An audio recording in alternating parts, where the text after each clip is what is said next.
It's, I think, the power of this, the love that everyone had for my dad, even though they may not have known him. It's not a sad situation.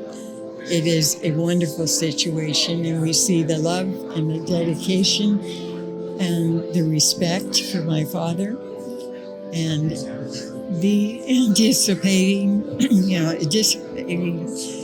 his coming back. And this is the day.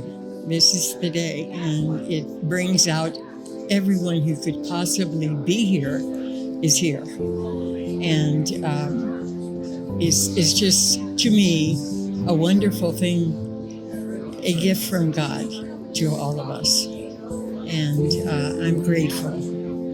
That's it. I'm just so grateful, and just young people. I think that it is also something that they will take away from this, that our freedom is not free. Somebody paid for it, and I think that that's important for young folks today to know that, and to be grateful for it.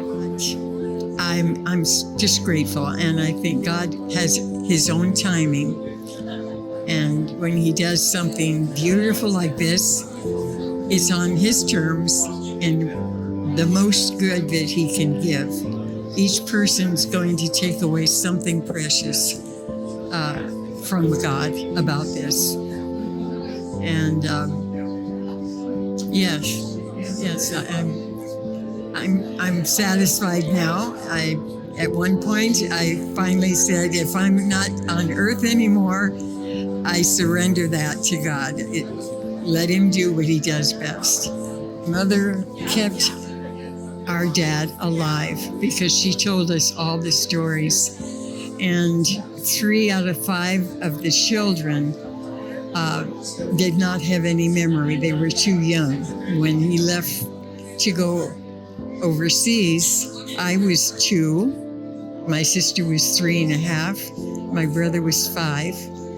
And so for the younger sisters, myself and my sister Marilyn, we don't have a memory.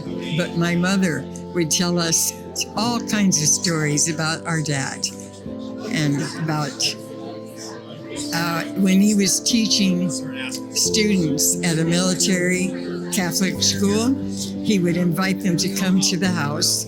And after dinner was finished, they would clear the tablecloth, and he would get these lead soldiers out that he had made. And he had painted them. And our mother told us that he would take one color. There were 2 armies, and he would take one color and he would paint that and hang it on a string till it dried. And he had 2 different uniforms for these soldiers. And then he would use that as a teaching method for these young men. And he would have it all laid out, and he would teach them. He was a professor of military tactics and at this high school. He had graduated from that school and returned to be a professor there.